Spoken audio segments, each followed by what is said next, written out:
Assalamualaikum warahmatullahi wabarakatuh. Berjumpa lagi dengan kami Zaizam Pleasure. Kali ini kita masuk servisan Samsung A12 dengan kendala yaitu tidak bisa di-charger.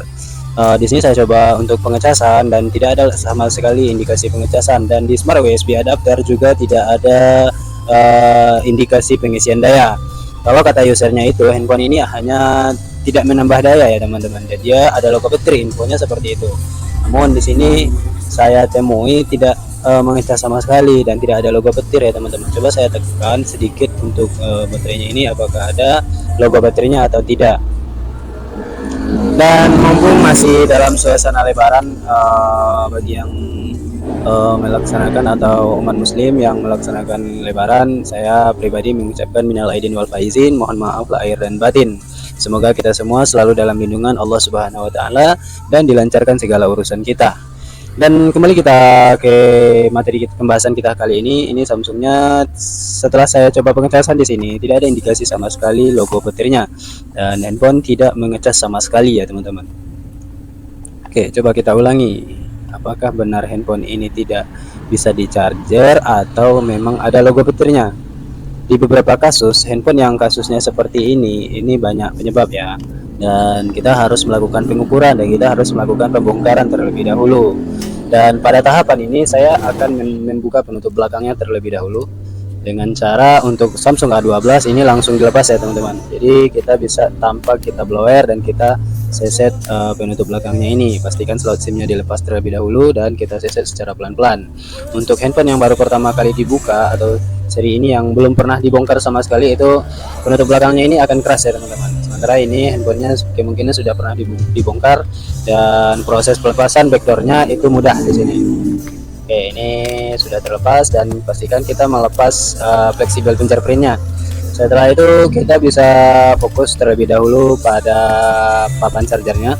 Untuk papan charger terletak di bagian bawah, kita bisa melepaskan penutup pada dari papan chargernya ini. Ini ada beberapa skrup, teman-teman wajib melepaskan skrup ini terlebih dahulu. Pastikan semua skrup dilepas dan nanti kita cari celah untuk melepas penutup belakangnya. Kita maksimalkan dari bawah seperti ini ya. Kita cari celah di bagian bawah dan kita lepas, dan kita cek di sini di papan chargernya kita lepas, sekalian kita lepas juga dan kita perhatikan kondisinya seperti apa. Jadi kalau saya perhatikan di sini ini tidak ada kendala ya. Untuk kaki-kakinya masih utuh. Itu tampilan dari mata saya tanpa melihat mikroskop. Jadi di sini saya akan coba melakukan pengukuran terlebih dahulu. Untuk melakukan pengukuran kita bisa lakukan pengecasan atau kita colok charger. Setelah kita colok charger, kita siapkan apometer. Untuk apometer kita setting ke mode volt ya teman-teman. Kita setting ke mode volt DC. Di sini saya menggunakan apometer Sansen dan kita setting ke volt DC, kemudian kita ukur dari ujung ke ujung soket konektornya ini. Kita lihat di sini berapa nilainya. Kalau saya perhatikan di sini ada hadir tegangan 0,4 0,2. Intinya dia di sini tidak stabil. Coba kita maksimalkan ini ada 4,6 ya teman-teman.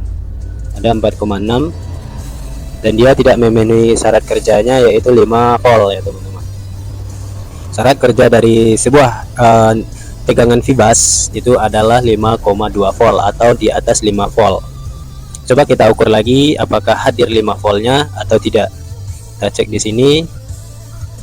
Ternyata setelah saya cek di sini juga cek ulang itu juga tidak hadir, malah tidak hadir di sini. Oke, kita coba lagi melihat kemungkinannya apakah hadir 5 voltnya atau tidak. Dan setelah saya ukur di bagian bawah ini tegangan 5 voltnya ini tidak hadir ya teman-teman. Jadi saya akan coba melihat kondisinya terlebih dahulu.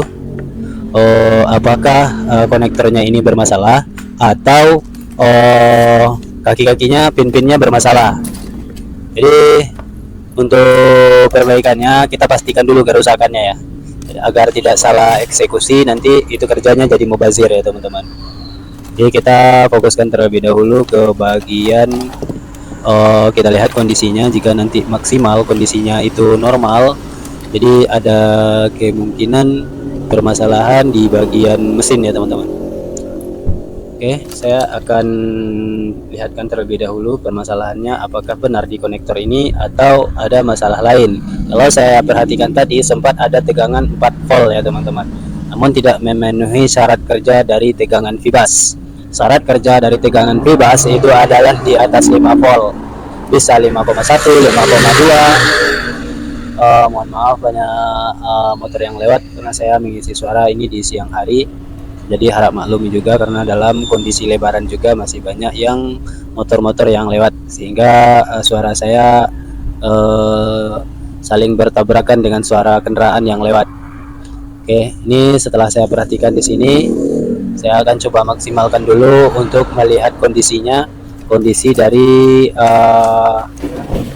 ini aman ya, tidak ada, kalau saya perhatikan sepintas ini tidak ada kendala, dan pinnya ini hanya saja di sini ada sedikit debu.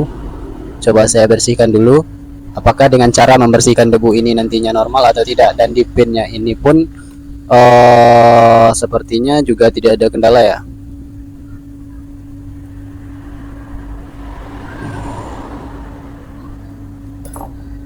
Jadi saya akan cek dulu ya, apakah benar di sini kerusakannya di bagian konektor atau tidak. Coba saya bersihkan.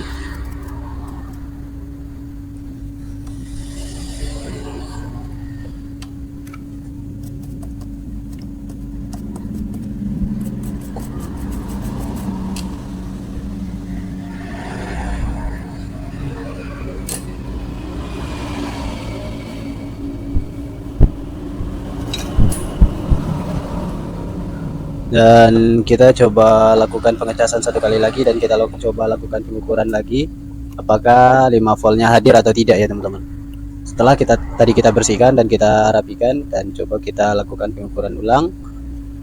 Dan di sini benar ya, ini pinnya ini kayaknya ada yang lepas. Mohon maaf, ini zoom kamera tidak saya perlihatkan karena di sini belum sempat saya rekam ya.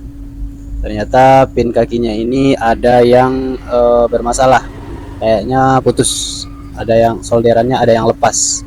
Dan coba saya pasangkan dulu ke handphonenya, sambil saya mempresisikan posisinya nanti apakah ada logo petir atau tidak.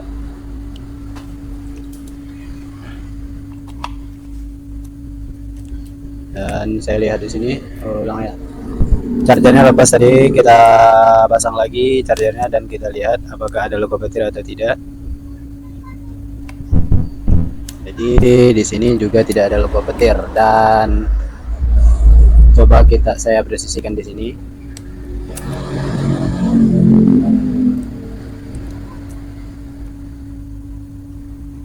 Tetap tidak ada logo petir di sini.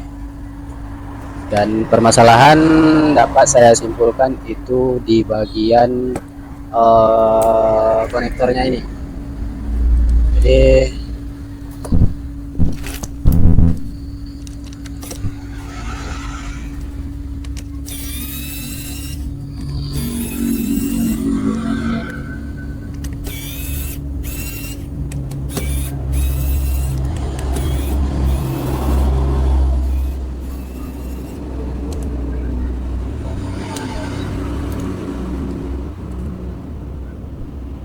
Oke, saya akan coba lakukan pengukuran di sini terlebih dahulu.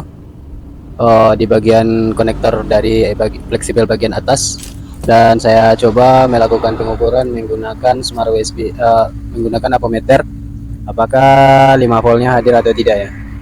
Dan di beberapa kasus yang sering bermasalah di jalur fibasnya ya teman-teman, dan dengan cara kita jemper itu dia normal. Cuman di sini saya lihat kondisinya, dan saya akan lakukan pengukuran terlebih dahulu.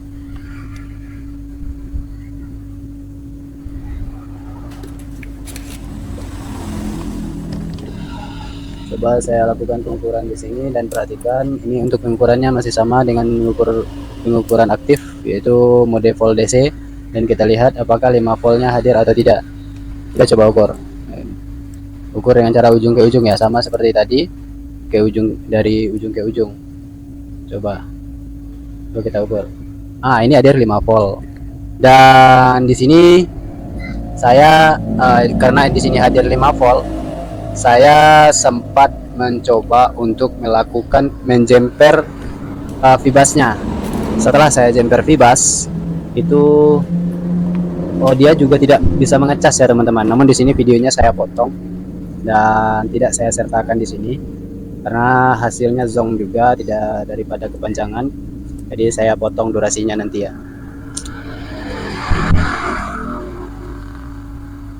Agak aneh sih kalau tadi di awal yang di bagian bawah hanya 4,6 volt, sementara kita ukur di sini tegangannya 5 voltnya hadir ya. Atau bisa jadi karena saat kita lakukan pengukuran, pengecasannya ditekuk sehingga dia posisinya pas, dan saat pengukuran maka hadir 5 volt.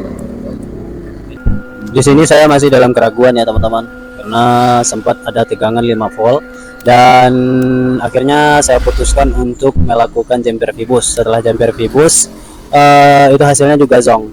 Dan di sini akhirnya saya lanjut untuk memaksimalkan ke bagian konektor dan saya pengecekan lebih mendetail. Ternyata handphone ini pernah masuk air dan di bagian pin kaki-kakinya ini banyak sisa korosi ya teman-teman.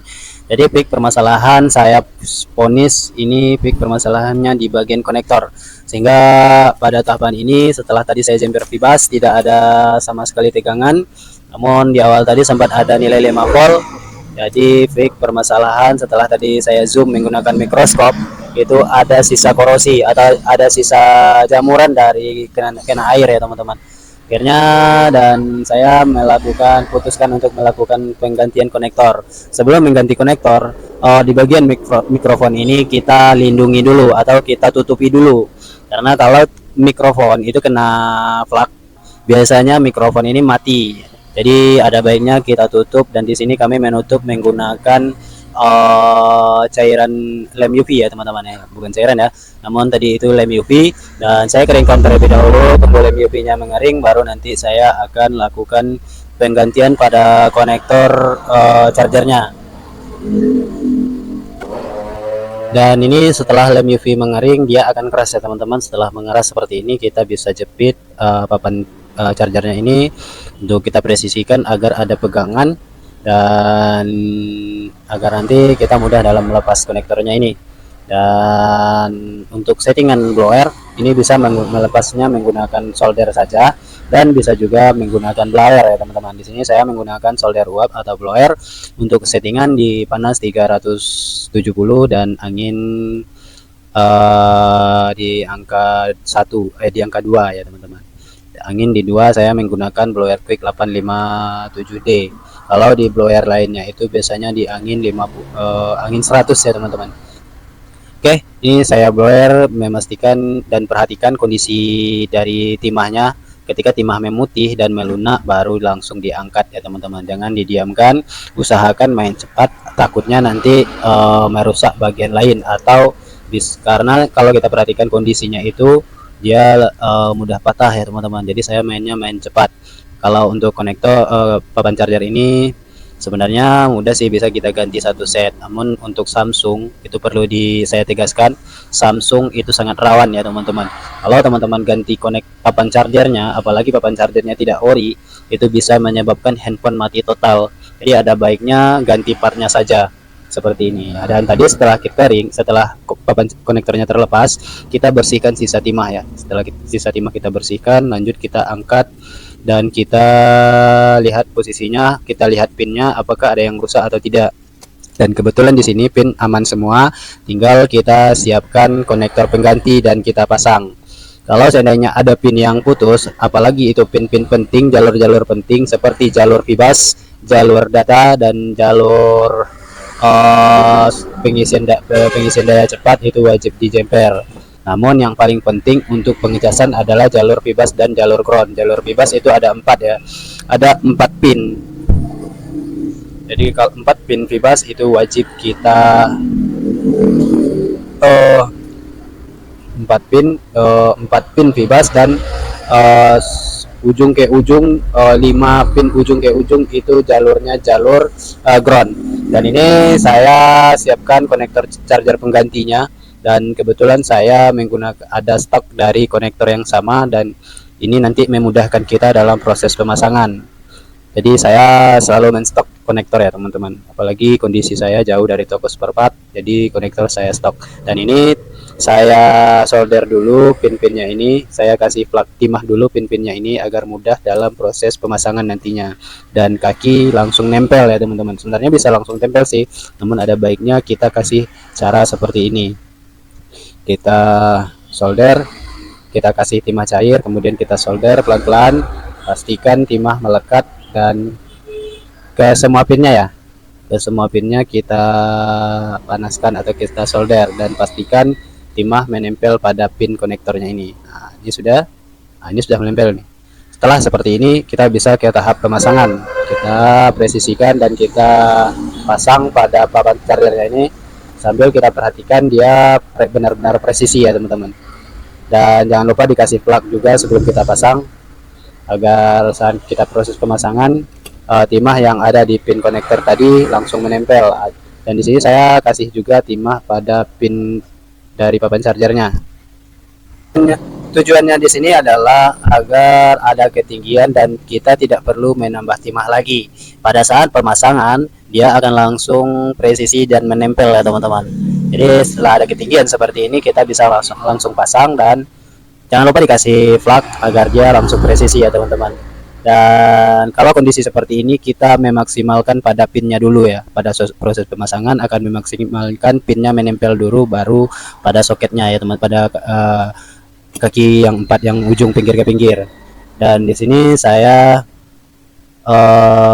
memasangnya dengan cara menyolder ya teman-teman. Kita solder dulu pin-pinnya ini, pastikan pin ini menempel dulu, baru ujung ke ujung kita solder. Ini kita presisikan sambil kita lihat dia benar-benar pas dan presisi.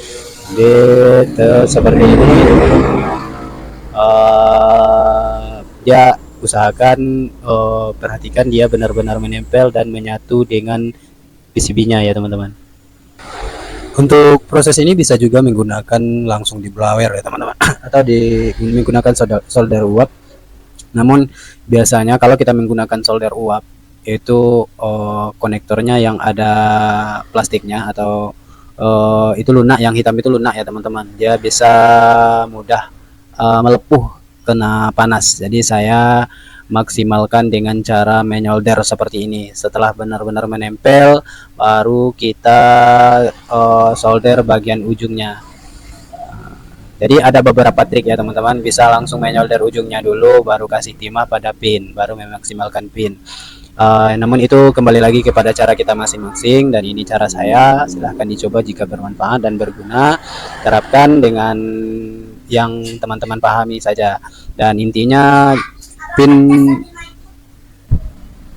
menempel dengan sempurna dan menyatu ya teman-teman, jadi tidak mudah lepas lah intinya.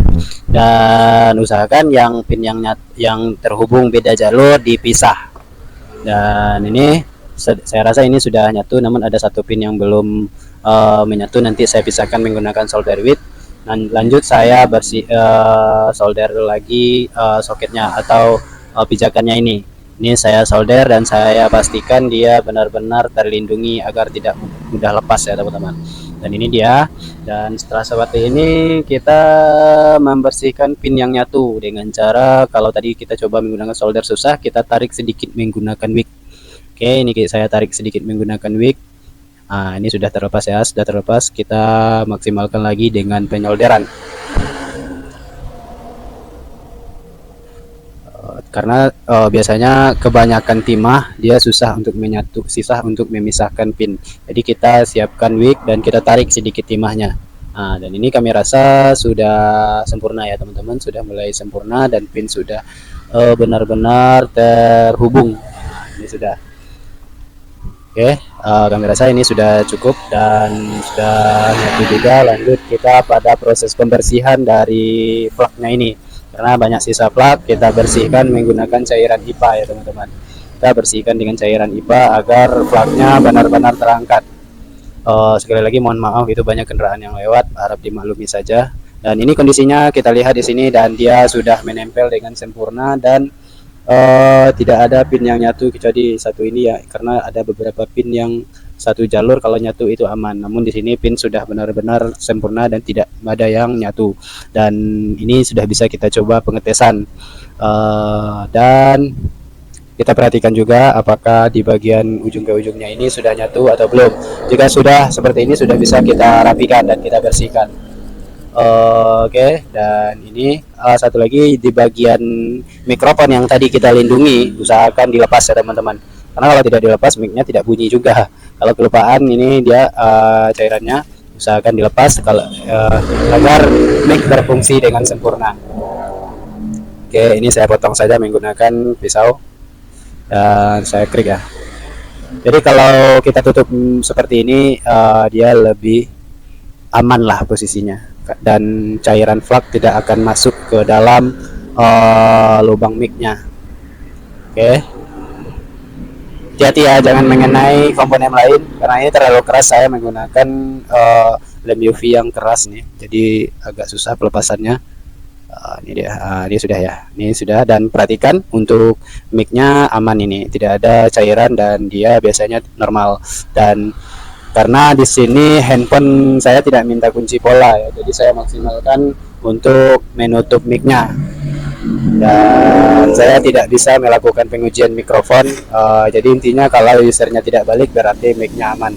Oke, dan setelah itu kita coba pengetesan dan pengujian apakah mic ini apakah sudah bisa di-charger atau belum. Itu kawat jumpernya itu sebelumnya kami coba untuk jumper Vibus, hasilnya zong. Akhirnya saya ganti konektor, mudah-mudahan dengan cara mengganti konektor ini bisa mengecas seperti semula dan pengecasannya normal ya teman-teman. Lanjut, saya coba charger apakah keluar logo petir atau tidak. Ini saya tahan sedikit ya, dan kita tunggu beberapa saat. Kalau di sini saya perhatikan di Smart USB ini sudah masuk ya, sudah masuk 0,6 dan ini sudah ada logo petirnya. Dan sudah ada logo petir seperti ini, kita tunggu apakah ada dayanya, karena sebelumnya saya tekan power itu tidak hidup handphonenya, kemungkinan dayanya kosong. Saya akan tunggu hingga baterai ini terisi sebentar ya teman-teman. Kalau saya perhatikan di Smart USB masih 0,6 0,8 paling tinggi ya. Mohon maaf, Smart USB-nya tidak saya lupa saya untuk memperlihatkan kepada teman-teman. Dan saya akan tunggu saja. Ini dia Smart USB adapternya A0,6 0,7. Ini indikasi seperti ini. Kalau ada logo petir itu baterainya kosong ya teman-teman. Jadi bisa jadi handphone ini sudah lama kehabisan daya atau sudah berhari-hari tidak dicas sehingga baterainya drop. Dan kita akan tunggu hingga baterai ini terisi ya teman-teman. Setelah benar-benar terisi nantinya dan pengecasannya normal, baru bisa kita pasang ya. Ini dia kabel ini apanya, kabel apanya, kawat jumpernya. Tadi saya coba menjumper jalur Vibus, namun dengan cara menjumper jalur Vibus hasilnya zong ya teman-teman. Jadi akhirnya saya putuskan untuk mengganti pin konektor, karena kalau saya tekuk tadi tegangan 5,2 volt itu dia kadang-kadang hadir, kadang-kadang tidak ya teman-teman. Dan di saat pengukuran pada bor bawah itu hanya hadir 4,6 volt, kadang-kadang hadir dan juga dia seperti itu. Dan akhirnya saya putuskan permasalahan ada pada bagian konektornya, dan tidak menutup kemungkinan lain kalau nilai 5,5 voltnya hadir, itu bisa jadi teman-teman tracking jalur lain, bisa jadi jalur. Nah ini teman-teman perhatikan sudah ada 1,2 volt, itu menandai jika tegangan sudah di Smart USB sudah di atas 1 volt, biasanya sudah pengecasan sudah normal ya teman-teman. Tinggal kita tunggu baterai ini terisi daya, dan saya akan langsung ke pemasangan penutup mesinnya dan penutup subbornya. Oke, sambil kita tunggu dan kita pasang ya teman-teman.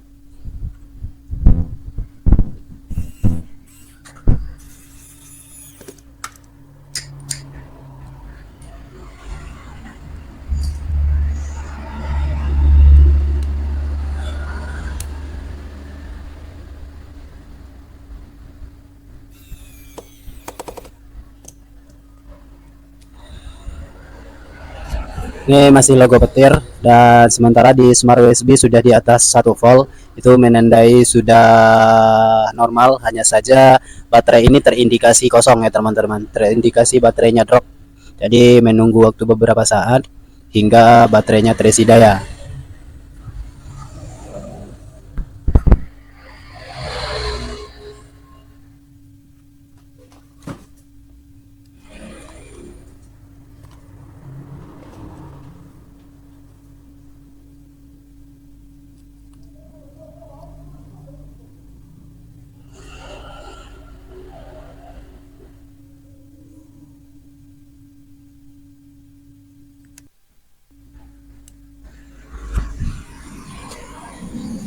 Nah, dan ini setelah videonya sempat saya potong untuk pengecasan, akhirnya saya lanjutkan untuk merekam.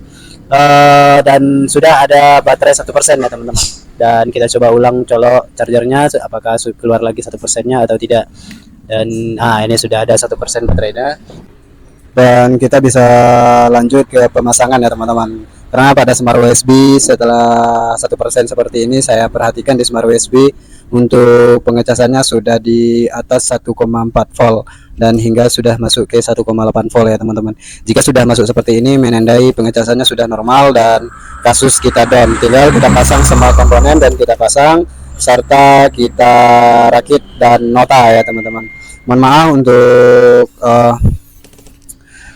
proses pengecasan ini tidak saya sertakan hingga baterainya full atau baterainya naik. Hanya saya perhatikan di Smart USB adapter sudah normal dan sudah di atas 1,5 volt, 1,5 ampere pengecasannya, dan kasus down. Dan mohon maaf juga untuk pengetesan mikrofon tidak bisa saya sertakan karena handphone berkunci pola ya teman-teman. Dan nantinya handphone berkunci pola dan saya tidak bisa melakukan pengetesan mikrofonnya. Jadi kalau seandainya usernya Bali berarti mikrofonnya bermasalah. Kalau diperhatikan, kalau kita lindungi seperti tadi, itu biasanya mikrofon tidak akan ada masalah ya teman-teman, dan user tidak akan komplain biasanya. Namun namanya juga pekerjaan beresiko, tetap ada kemungkinan mikrofonnya rusak atau mati imbas kepanasan. Namun kalau seandainya mati, saya akan sertakan video baru untuk buatkan. Kalau seandainya tidak ada, saya buat video baru berkelanjutan dari kasus ini, menandai user tidak balik dan kasus nota. Dan ini sudah nota, dan coba saya hidupkan dulu handphonenya ini. Nantinya jika sudah hidup normal, itu kasus saya sudah down. Dan alhamdulillah di sini dengan cara mengganti konektor chargernya kasus down. Dan sempat juga pekerjaan saya menghabiskan waktu karena sempat jumper VBus, namun hasilnya nol, sehingga saya putuskan untuk ganti konektor chargernya. Dan setelah seperti ini, handphone sudah bisa saya kembalikan ke user dan nota ya teman-teman. Mungkin itu dulu dari saya, semoga bermanfaat untuk teman-teman pemula. Itulah trik dan cara melakukan pergantian konektor charger pada handphone Samsung A12 dengan kasus seperti tadi ya teman-teman. Jadi maksimalkan pengecekan terlebih dahulu, jangan langsung ponis atau jangan langsung garap sana garap sini. Jadi maksimalkan dulu ya teman-teman, pengecekan harus diutamakan. Oke teman-teman, tidak ada maksud saya dalam menggurui, hanya berbagi trik dan berbagi ilmu. Mudah-mudahan bermanfaat dan berguna juga untuk teman-teman pemula yang lagi belajar proses dari servis smartphone. Dan jangan lupa teman-teman dukung terus channel ini hingga channel ini bisa membantu untuk teman-teman semuanya. Jangan lupa teman-teman like dan subscribe serta tinggalkan komentar yang bersifat positif demi perbaikan channel ini ke depannya. Sampai jumpa lagi di video selanjutnya. Wassalamualaikum warahmatullahi wabarakatuh.